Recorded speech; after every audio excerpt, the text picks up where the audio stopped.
guys, welcome back to my channel, or if you are new here, then welcome. I would love it if you would consider subscribing. Today we're going to be taking a look at the new holiday eyeshadow palette released from Marc Jacobs, this guy right here. It's called the Cherrific palette. I really don't like the name, but how stinking cute is that packaging? Well, let me tell you, when I saw this posted on Instagram, I audibly gasped, to the point where my husband, who was sitting beside me, was wondering what was wrong with me. I scared him.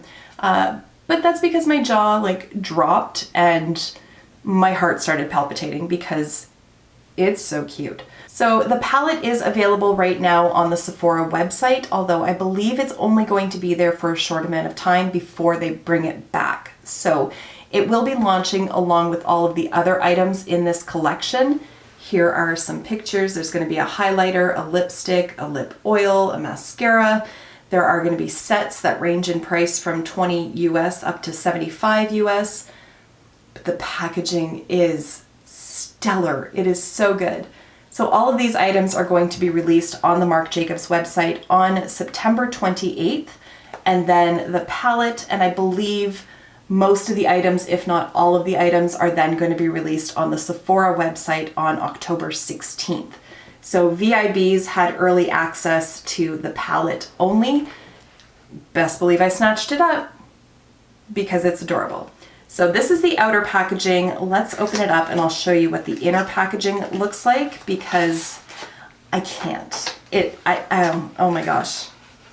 I'm going to be a total nerd about the packaging throughout this entire video, just heads up. And here she is in all of her glory. How adorable is this packaging? Like from the mint green to the little cherries on top, I stan the packaging. I think it's so cute. And then the shade names are listed on the back with a little color coding, so it's very easy to see which shade it's referring to. And then you open it up with this little clasp here. And normally I'm not a big fan of these little plastic slips, but this one's cute because it has the little cherries right on it. Here. Completely non-functional in my opinion, but very cute. So let's take that off and take a look at the shades itself. So packaging aside, this kind of color story is right up my alley in any regard. I love the berry tones, and I love this idea as a holiday collection. I love that it doesn't necessarily scream holiday. It really doesn't. And yet it still has that berry tones, which I think are very appropriate for fall and winter. And overall, I just think the colors are really pretty.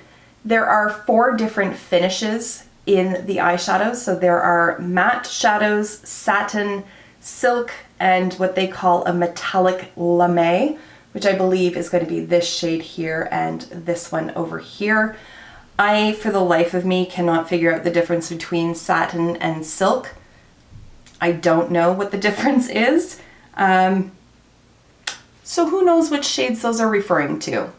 Regardless, you have a nice mix of neutrals and berry tones, and I think it's a really nicely curated set because you do have such a good range of depth of shades, and I think you can have a lot of fun with this palette. I don't know that you can get super creative with it, but I don't really know that any of his palettes you can really get super creative with, to be honest. I don't think that's really the point of these kind of palettes, but I think it is very pretty, and like I said, that color story is right up my alley. For my eye look today, which I am going to take you through, I used every shade in the palette with the exception of this one in the middle called Ask For It. In terms of pricing, I'm just going to give you the price for the palette because that's what we're here to talk about today. It is $49.50 US or $65 Canadian. For that, you're getting these 7 shades, and there are 0.03 ounces of product per shade or 0.85 grams. I'm trying to see on the outer packaging if it says that it is cruelty-free or vegan, and I'm not seeing any designation regarding that on the outer packaging. So let me hop over to Sephora really quickly just to see if it gives us that information on that website. Okay, so the Sephora website does say that this is a cruelty-free palette, but it does not say anything about whether or not it's vegan. I'm not familiar enough with vegan ingredients to look through the ingredient deck to be able to say definitively whether or not it is. So if that is a concern for you, I would highly recommend that you check the ingredient deck for yourself. The Sephora website does explain what the different finishes are, so I think now would be a good time to get right into swatches. Here we go. So the first shade is Decadent, and it's described as an icy white metallic lame.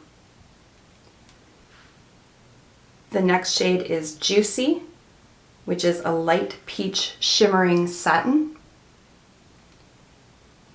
Next up is Delicious, and this is described as a terracotta matte velvet. And then we have Ask For, which is a taupe sparkling silk. Then we have the shade Extra, which is described as a burgundy matte velvet, followed by Cherries, which is a black cherry lame. And then finally we have On Top, which is a cocoa matte velvet.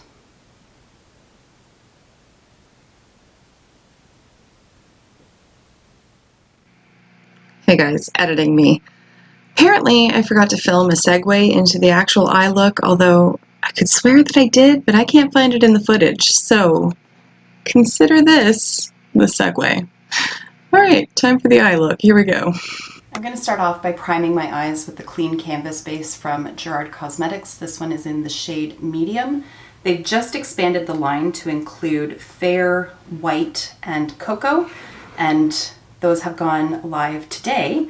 And you can save 30% if you use my code Kara. It is an affiliate code. It is linked down below, but you can save 30%.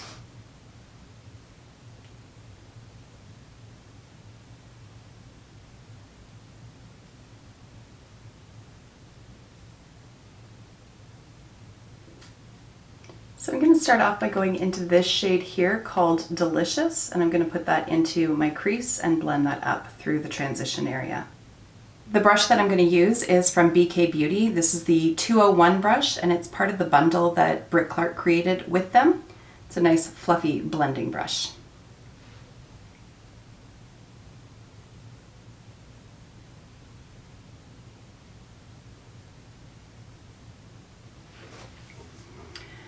I will say that this shade is blending nicely.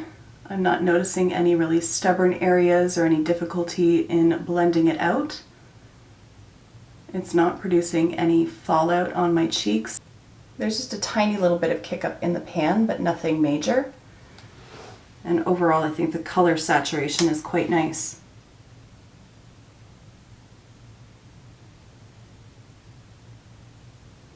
I'm going to go in with this shade here, which is called Extra, and use that to deepen up the crease. The brush that I'm using for this is from Wayne Goss, and it is the number 19 brush. Just a nice pointed blending brush.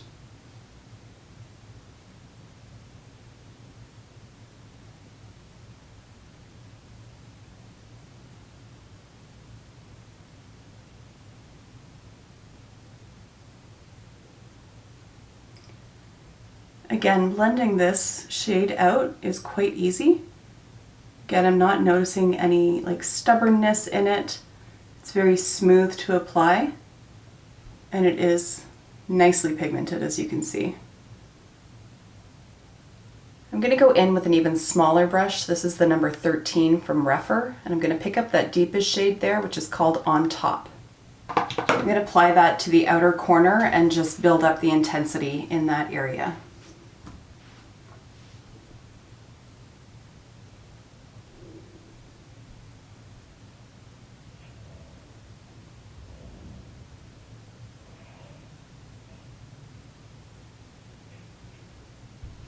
I'm also going to take that along the lower lash line.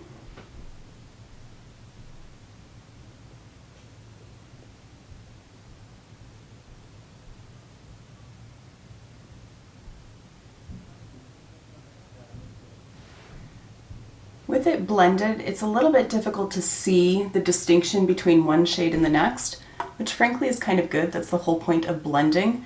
But I used the two individual brushes to blend it onto my hand, just so you can see the difference between those two shades when they're actually applied with a brush. So you can see that on top is significantly deeper. It's just that it's blending in nicely with that other shade. And again, there's not a lot of kick up in the pan, although there is a little bit more in this than there was in that shade over here. But that could also just be because this is a more densely packed brush than what I used for that shade over here. I cannot resist this shade called Cherries here, so I'm going to use the Refer 02 brush to pick that up and apply that over the lid.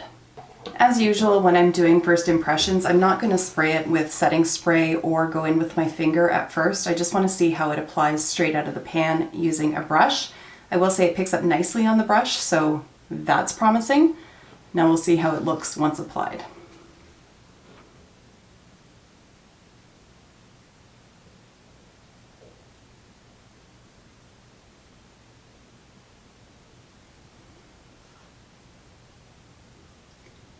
I'd say that it looks really pretty. It's not super impactful. It's a little less impactful than I thought it was going to be looking at it in the pan.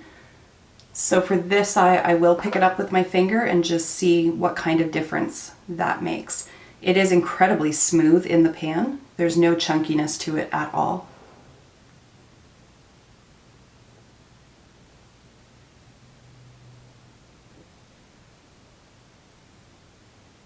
It's a little bit more amped up on this eye than it is on this one, but not to a significant degree. So I'm going to pick it up once more on the brush and give it a little spritz of setting spray just to cover all the bases and see how it reacts in all three situations. That was a lot of setting spray, my bad.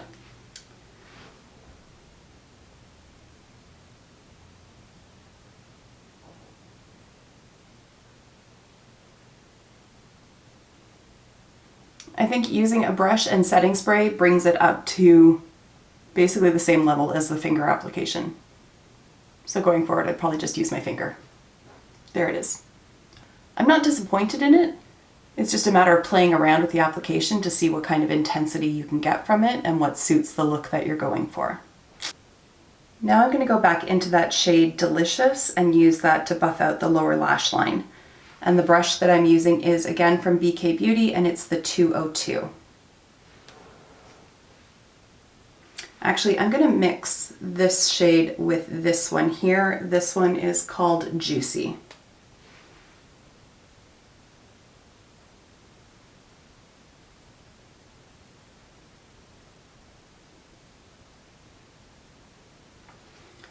I'm going to use those two same shadows to blend out along the upper portion here.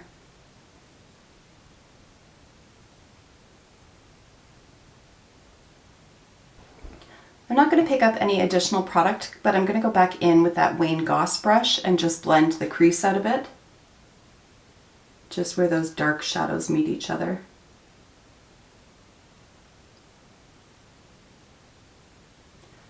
Finally, for my inner corner, I'm going to pick up this shade here called Decadent, and for that I'm using the Refer number 3 brush.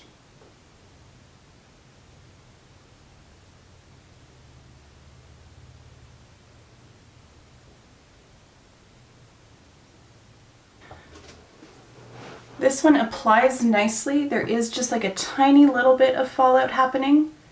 By that I mean like 1 or 2 specks of glitter. It definitely looks chunkier in the pan, if it'll focus. It looks chunkier in the pan than this metallic shade does, but it does apply smoothly, so I'm pleased with that. I thought it might be a bit of a disaster, to be honest. So the only shade I haven't used then is this one here, and I'm happy with the look, so I don't really want to like force the issue. So I'm not going to. Okay. All right, so I'm going to do liner and mascara, and then I will come back in and we will wrap this video up then. Be right back. And there is the final eye look. I love these kind of shades, especially with my eye color. I just think they bring out the green so nicely in my eyes, but this was a really nice palette to work with, and I think it's very pretty. Okay, let's bump it out and I'll give you my final thoughts. Alright, so in case it wasn't clear from my comments while applying it, I am happy with this palette. I, for one, don't get a ton of use out of these kind of cream shades. I know a lot of people use them for blending other shadows out or for setting your base. For me, I just don't get a ton of use out of them, although I will say mixing these two together for blending out my lower lash line and upper portion up here, I don't know what to call that, worked very nicely. But I think when you only have 7 pans, for my own personal preference, I would have liked to see like a light pink or something of that sort, but it's a minor gripe. It's really not a big deal. I will get use out of that shadow. Now, when I did my eye look, I didn't use this middle shade. I don't really feel all that guilty about that because 6 out of 7 shadows, it's still a lot of shadows to put on my eyes. And I think using this shade is going to take your look in a different direction and make it a lot more neutral because it is a very nice taupe. But that just plays to the versatility of the palette, I think, and it makes it very daytime office appropriate. Of course, that depends on your workplace and your own personal stylings, but I think it just adds to the versatility of the palette overall. I think the packaging is absolutely top-notch. I think it's so incredibly cute and beautiful. I love that it carries through onto the other items in the collection. And it's been a while since I've been super excited over packaging. I'm trying to remember the last time I was, and I'm drawing a blank currently. I'm sure it'll come to me the second I stop recording, but as of right now, I'm having a hard time thinking of something off the top of my head. But like I said, I gasped when I saw this. I literally sat with my jaw hanging open, and I knew that I had to have it. I was just so excited about it. And then the fact that the color story is something that I love. It was the cherry on top, pun intended. But I am excited to pick up the lipstick and I'm excited to pick up the highlighter as well. And I'm a fan. I'm a fan. I have not had a lot of experience with Marc Jacobs shadows. I think I've had 2 of his palettes in the past. The last one that I had, I want to say it was like Going Coconuts or something along those lines. I want to say it was about 2 years ago, maybe even a little bit more than that. And I was not overly impressed with that one. I found that it was very lackluster and I just remember returning it. I don't really remember what all I said about it. It's just that it didn't hit the mark for me. Whereas this one, I think those metallic lame shades, while the naming of it kind of makes me cringe a little bit, I think they're beautiful and very sparkly and impactful on the eyes. I think that satin taupe is just beautiful. The mattes blend very nicely and just overall, I think it's a very easy to use palette. And it's a nice size too. It gives you options to work with, but it's not overwhelming. So overall, I'm enjoying it. Granted, this is a first impression. Granted. But I will update in time as I continue using it. If I have any issues with the shadows, if I find that they get muddy over time, or if those metallic shades just sort of disappear off of the lid, I will update you guys in a future video. But for now, first impressions, big old thumbs up, and certainly I cannot fault the packaging at all. So with all of that said, I'm going to wrap this video up here. Thank you so much for taking the time to watch, and I will see you in my next one. Until then, just be a decent human being. Bye for now.